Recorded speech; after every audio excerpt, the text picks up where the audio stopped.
Olá! Dando continuidade aqui ao nosso curso de Direito Administrativo, essa mega revisão que a gente está utilizando tanto questões quanto mapas mentais para explicar o conteúdo. Então, para o nosso segundo bloco agora, para continuar falando bem pertinente e agora sobre a criação de órgãos públicos. Então, olha a questão de número 8 na sequência de questões que nós temos. A criação da Secretaria de Educação do DF decorreu de uma desconcentração centralizada. Certa ou errada a nossa questão? Olha aí, o gabarito é correto. A questão está certinha, mas por que está certa, Marcelo? Presta atenção aqui com a gente. Qual que é a diferença básica entre órgãos públicos e entidades? Entidades possuem personalidade jurídica própria? Possuem. Então, a resposta é sim. E órgão público tem personalidade jurídica própria? A resposta é não. Esses dois conceitos, primeiramente, são importantes. Depois, você precisa saber se existe alguma espécie de hierarquia entre as entidades que compõem a administração pública. Por exemplo, a União é uma entidade e o DF também. Será que o DF ele deve subordinação à União? Não deve, porque entre entidades não existe hierarquia. Marcelo, mas e quanto às entidades da administração indireta? Elas não são subordinadas à direta? Também não. Não tem hierarquia entre a administração direta e indireta, porque não existe hierarquia entre entidades. Bacana? O que existe no máximo é o chamado de controle ministerial, que é o controle feito quanto ao atendimento da finalidade da entidade, para ver se ela está obedecendo ao que está prescrito na lei ou não. Agora, hierarquia mesmo, você não vai encontrar entre entidades, tá bom? Então, a resposta aqui é que não existe hierarquia entre entidades. Mas e entre órgãos públicos? Será que existe uma hierarquia? Existe. Por exemplo, uma escola é um órgão público e deve satisfação para a regional de ensino. A regional de ensino, por sua vez, deve satisfação para a Secretaria de Educação. Então, você vai encontrar, sim, entre órgãos, tá? Entre órgãos públicos, você encontra uma relação de hierarquia, sim. E agora, sobre a criação de entidade. Olha, entidade é uma palavra que começa com a letra E. E pode parecer meio boba essa dica, tá? Mas você vai usar a letra E para entender qual que é o nome que eu dou ao processo de criação de uma entidade. Órgãos públicos, por sua vez, começa com a letra O. Então, você vai utilizar a letra O para destacar aqui qual que é o nome do processo de criação de um órgão. Então, vamos lá. A criação de uma entidade você deve chamar de descentralização. Descentralização. Tá vendo como teve um destaque aqui na letra E? Porque a criação de um órgão você vai chamar de desconcentração. Bacana? Então, crio entidade, dá um destaque para o E de entidade. Crio órgão, dá destaque para o O de órgão público. Bacana, Marcelo, eu entendi. Criação de órgão é desconcentração, criação de entidade é descentralização, mas nós tínhamos feito uma pergunta e ela era a seguinte: a criação da Secretaria de Educação foi um processo de desconcentração? É a primeira parte da pergunta. Foi. Por quê? Quando você fala de secretarias de Estado, como a Secretaria de Segurança Pública, como a Secretaria de Educação, como a Secretaria de Saúde, você está falando de órgãos públicos. Ou então, quando você fala de ministérios. Ministérios também são órgãos públicos. Entendeu? Bacana? Joinha. É a primeira parte da questão, Marcelo. Foi uma desconcentração. Mas por que foi uma desconcentração centralizada?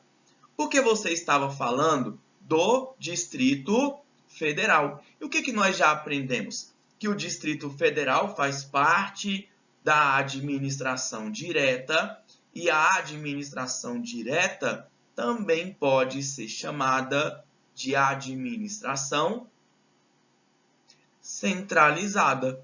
Então, a criação da Secretaria de Educação, que é um órgão, foi um processo de desconcentração centralizada, já que o Distrito Federal fica na administração direta, ok? Por isso que a questão estava certinha, por isso que ela estava correta. Vamos para a próxima?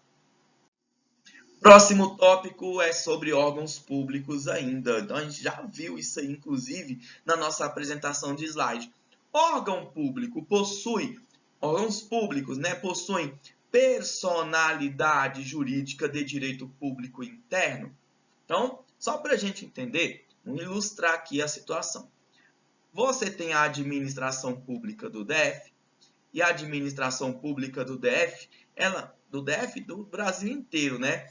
Ela é baseada na estrutura do corpo humano. Isso aí graças ao livro O Leviatã, de Thomas Hobbes. Então, Thomas Hobbes falou o seguinte: o Estado é como se fosse nós, tem um corpo, né? Só que o nosso corpo, ele é físico. O Estado não tem esse corpo físico. Na verdade, o Estado é uma criação do direito. Então, o Estado é uma personalidade jurídica, é uma pessoa jurídica. Somos pessoas físicas, o Estado é uma pessoa jurídica. Então, aqui está o Estado.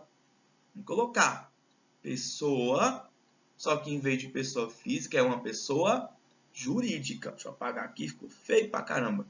Pessoa jurídica.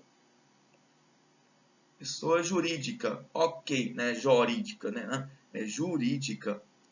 Vamos evitar que alguém dá um print de maldade, né? Pessoa jurídica.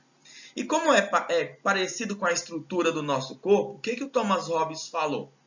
Nosso corpo, para funcionar, precisa de mecanismos internos, chamados órgãos. Nosso corpo tem um cérebro, tem um coração, também vai ter um fígado. Esses mecanismos internos, todo mundo sabe que são os órgãos. Então, aqui, no Estado, em vez de você ter um cérebro, por exemplo, você vai ter uma Secretaria de Educação. Em vez de você ter um coração, você tem, por exemplo, uma Secretaria de Saúde.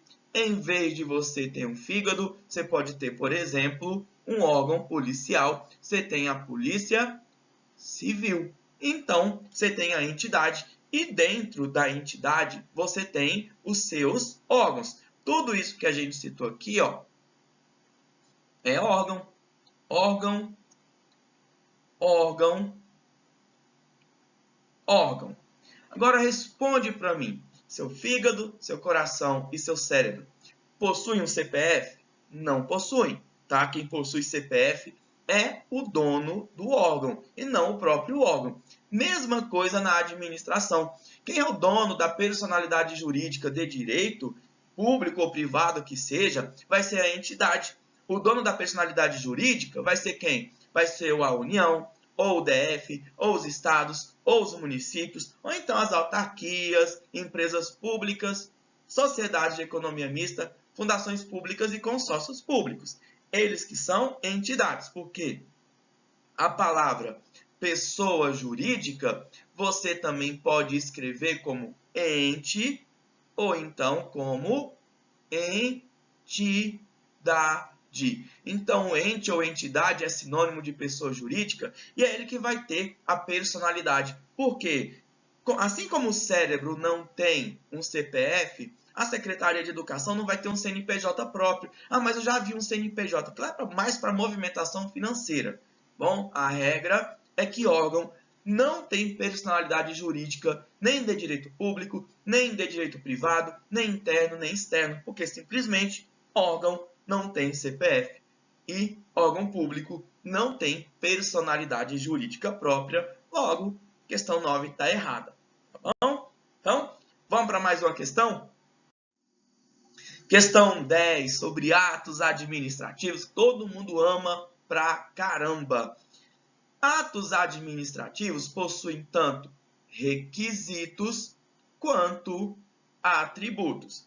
Um de seus atributos, a autoexecutoriedade, permite que sejam executados sem a necessidade de autorização judiciária. Muito cuidado nessa parte, porque as bancas examinadoras costumam inverter os conceitos. Então, você vai ter ali os atributos, você vai ter também os elementos do ato, né, que algumas bancas chamam de requisitos.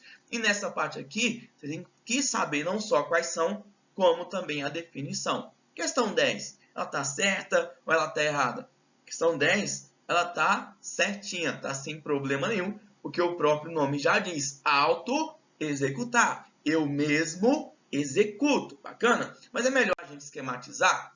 Claro que é melhor. O ato administrativo, além de ter os seus elementos, também vai ter os seus atributos, né, as suas qualidades. E a gente usa muito esse mnemônico aqui, ó, da PAT, para lembrar quais são, né, o PATI, que forma PAT. Primeiro atributo, vai dizer que todo ato nasce verdadeiro, que não vai precisar de uma lei para validar ou qualquer outro ato, tá bom? Esse atributo, que começa com a letra P, você vai chamar de presunção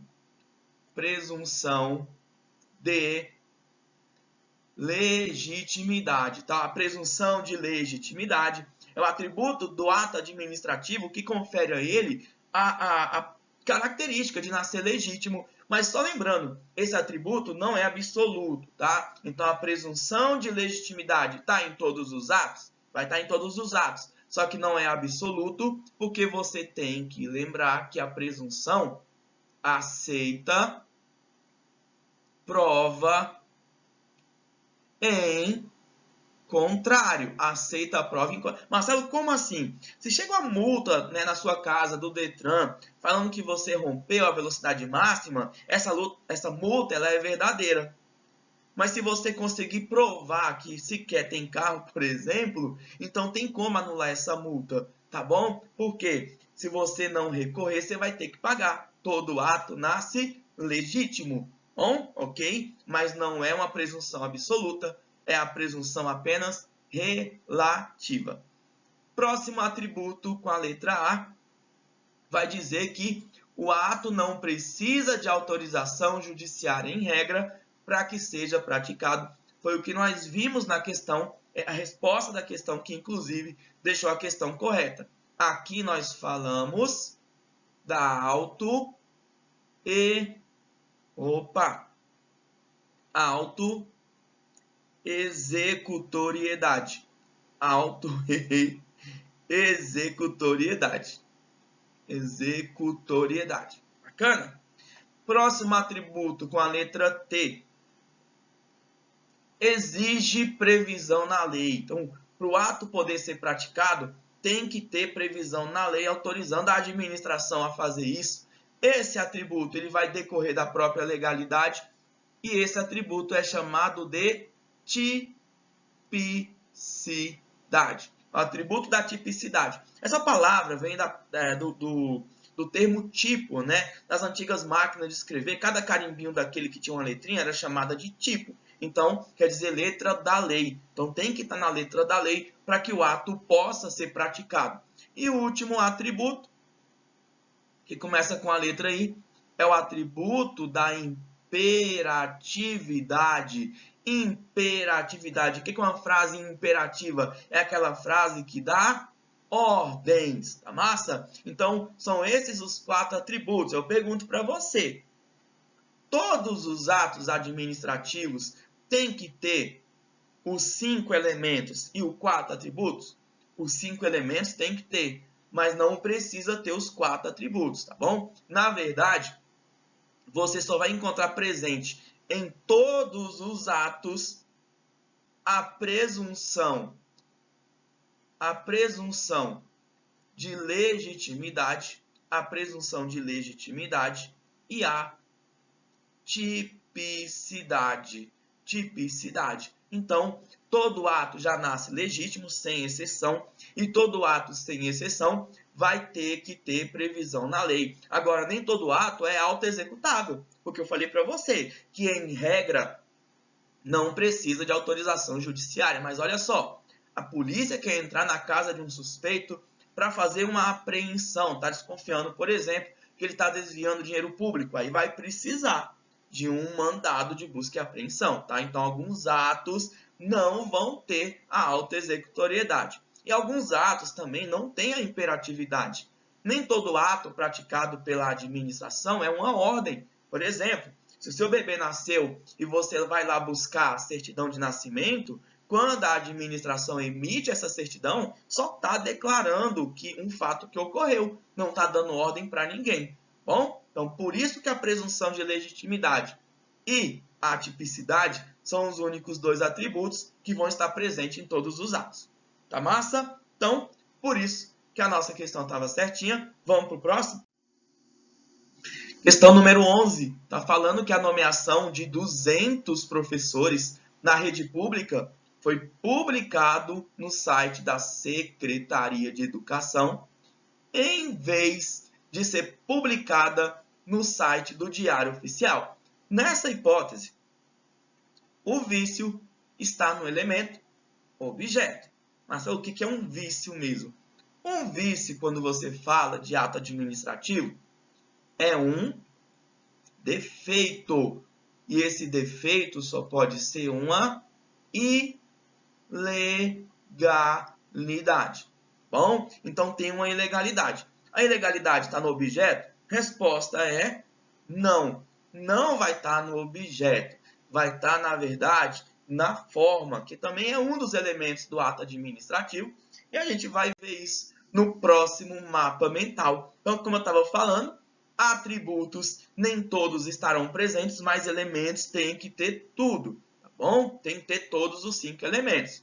E uma coisa importante, antes da gente começar, algumas bancas chamam os elementos de requisitos do ato administrativo. Então, podem ser chamados de requisitos do ato administrativo. Então, você tem ali, por exemplo, quem pode praticar o ato, como o ato deve ser praticado, se o ato visa ao interesse público, se tem a observância do pressuposto de fato e do pressuposto de direito, e ainda quero saber o conteúdo do ato.